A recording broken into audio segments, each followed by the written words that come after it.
Iceland has so much more to offer than beautiful views.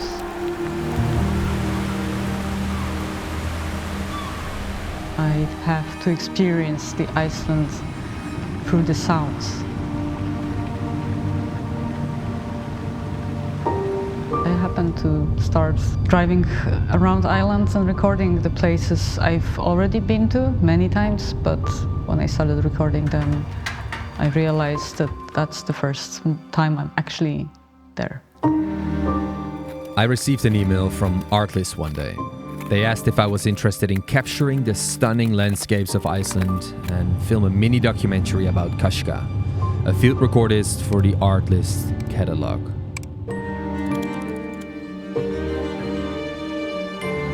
I see the glacier and it's getting smaller and smaller every time I'm here. It was like a very tall glacier face visible from here, and it's gone. We roamed around Iceland for a week in search for unique locations with unique sounds. As a visual storyteller, this trip opened my eyes. It taught me to accept, to change perspectives, and to be okay with the unknown. Let me take you on this incredible adventure and show you what it's like to film a story in Iceland. So much water in the microphone. A little bit over there as well, and I think Before we get into the whole behind the scenes of this video, a little bit of backstory on the project, but also on Kashka is in place. As I mentioned before, Kashka is a musician and field recordist from Iceland. She's originally from Poland, but she lives in Iceland now. And while working as a tour guide in one of the lava caves one day, she met a visually impaired woman. Her story inspired her so deeply that she started the project what she calls Noise from Iceland. It's basically a map of Iceland with red dots across it. If you click on one of the red dots, you can listen to that place instead of look at it visually. So let's watch the video and enjoy. Oh, wait, one more thing. We did divide this whole thing in two routes, so the touristic route and the secret route, but you'll learn why. Enjoy. We flew from Amsterdam to Keflavik, which is the main international airport. Then we made our way to Reykjavik and checked into our hotel. What are we doing? We're packing. Yeah, so I'm trying to figure out what I'm gonna bring. So right now it's just the drone, some Leica lenses, 1950, 80, and then the 35s on the camera.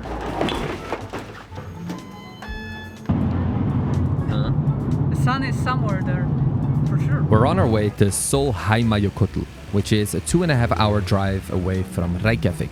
This run-out glacier is part of a 600 square kilometer glacier called Mýrdalsjökull, which partly covers Katla, one of the largest and most active volcanoes on the island. His only job is to put my girls. The sole purpose I'm here. Yeah, he came all the way from Holland. I'm lucky enough to set foot on a lot of glacial terrain each year, but never have I ever seen ash and ice together. Also, the smell of sulfur was very present here, which really added to this mythical place. Sounds nice. So for 1 minute, no one moves. Is that alright? Failed attempt. Classic. 10 minutes later, we got to learn the hard truth about Iceland. The weather shifted. Camp is not, lens is not. First, it started to rain and turned into a snowstorm soon after. Something I did not see coming. Right at this moment, I felt horrible, like all the shots were ruined. Now, during the edit, I feel like this mood really added to the story, and I'm happy I made the call to fly the drone over water in a snowstorm. Out of here. The next morning, we hopped in the car and drove 4 hours to Fjeðrárgljúfur. This immense 2-million-year-old canyon has 100-meter vertical walls and is over 2 kilometers long. It's home to some very rare and funky birds making cool metallic noises. I was trying to record, obviously, the noise coming from the water, but there is lots of birds. I think I can do something with this recording, but we will go further. Yeah, there's a lot of people around here. Trying to catch it a little further down where hopefully there's not a lot of people. Iceland lives because of tourism. That's important. I'm also a tour guide sometimes, so it's a job and it's important, and it's super cool that people are coming here to see one of the most beautiful places in the world, right? But on the other hand, people that are not respecting the nature are quite annoying. Ones that are going off the path and being very loud. It's making sound recording very difficult. After our attempt at the canyon, we decided to head back to Reykjavik and pass by the famous waterfall Skogafoss. But on the way, while grabbing a coffee, I noticed a lot of birds on a cliff, which we wanted to check out. What did you do? How was it? That was amazing. There are so many birds. That's honestly something that is fascinating to me while being a field recordist, that the places you don't really expect to sound great, because on the other side of the street there's a black sand beach where everyone goes, but here no one is, and the sound is amazing.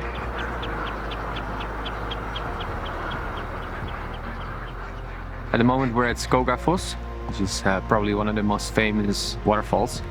Kashka is doing some recording over there because the waterfall is actually so loud you cannot really hear the tourists, which is nice.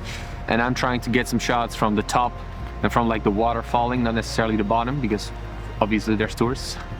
So yeah, it's pretty impressive. It's huge. It's immensely big.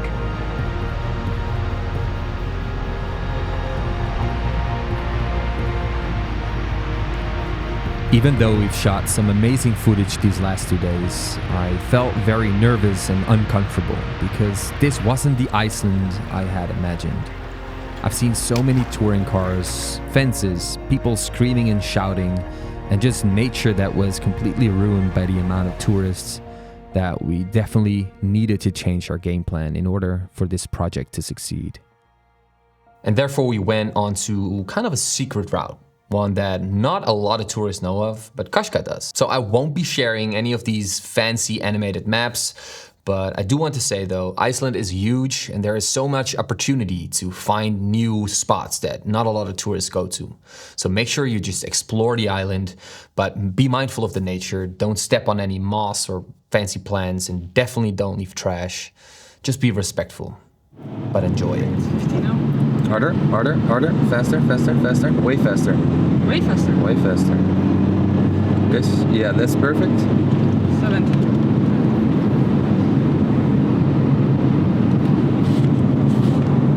This thing is fast, eh? Awesome. We are currently at a black sand beach that apparently nobody knows about. That's nice, because on the other black sand beaches there's like 5, 6, maybe 10 touring cars. So we've got the space for ourselves, which is something that I've been craving. After our getaway on the beach, we headed for the hills in search for a geothermal area. After 45 minutes of hiking, we got to a ridge with a beautiful bird's eye view of an old volcanic area where the ground literally boiled underneath your feet.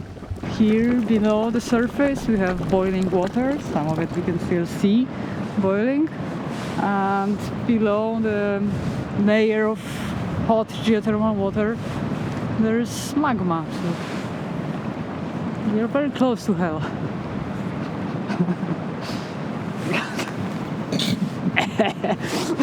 These glasses. So, it's a shit. For someone from a country where earthquakes and natural boiling water are non-existent, this makes an impact. To be able to spend time in a location like this feels incredible.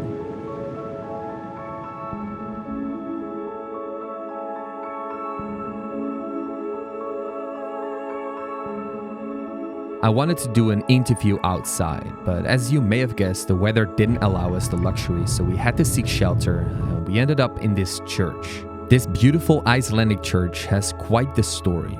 It was built in the 12th century and is often referred to as the Miracle Church, as the local inhabitants of the town Selvogur believe that it possesses strong divine powers. After our interview there, Koshka was done with us, I guess, as she hid behind some rocks to record sound of the breaking waves, which gave Frank and me a little bit of time to film some birds, something I truly love doing.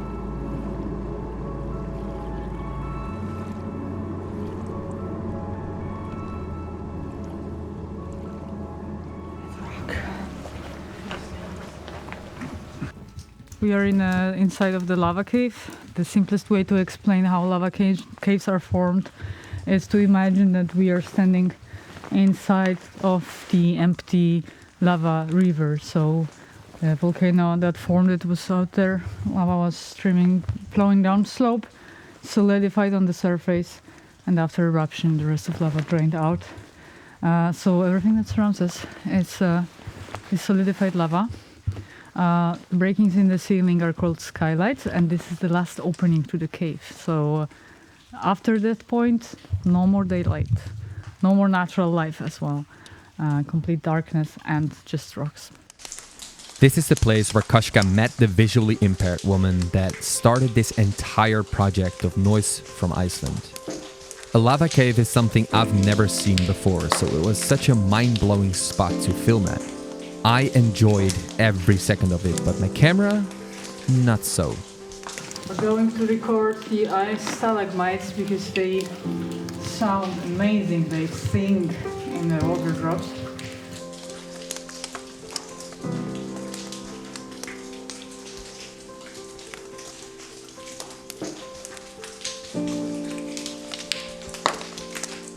Next, we made our way to an abandoned farm to record interesting squeaking noises.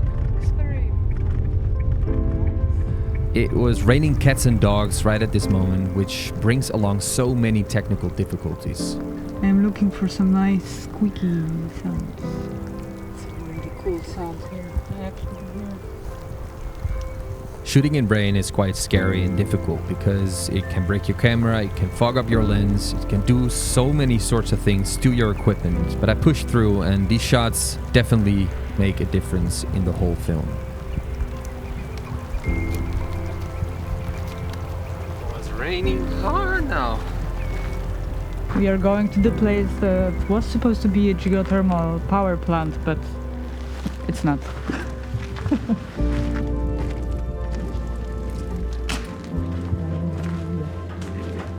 I wanted that sound.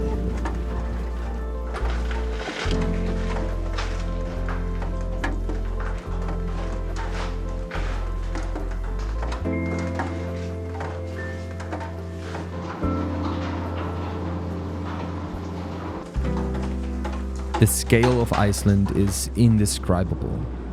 I came prepared, but wasn't prepared enough. It was a constant battle with that perfect image of Iceland I had in my head. It took me 2 days to put that to rest and really start to enjoy Iceland I was given. Koshka's approach of listening to the places she's at really was the key to success. Suddenly you realize where you are instead of trying to match what you expect of a certain place. This opened up new perspectives and made me see the true beauty of the most simple yet iconic Icelandic spots. This has been the hardest project I've done.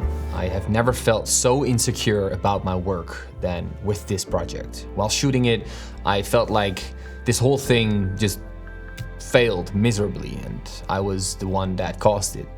But later on, especially when I got home and went through the footage, I kind of happened to like it, also because of its imperfections, basically. I really want to thank Koshka for her unconditional support and smiles and laughter and sarcasm. Yeah, so I need to tie my shoes very good. And of course, my mate Frank for helping me out and getting me through this project and just being an overall legend, not complaining at all, just be there with me. This is gonna backfire, Sjoerd, you know that.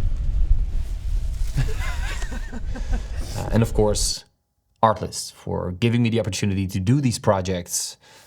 I feel totally mind blown when I get to do things like these. So thank you so much. And of course, lastly, you guys, the ones watching my videos, my friends, it feels like. I want to thank you from the bottom of my heart for all the support you've given me over the last, 4 years already. And it's funny to see how far we've come, you know, with this channel. So thank you so much. Stay safe, stay happy, keep creating, and we'll catch each other in the next one.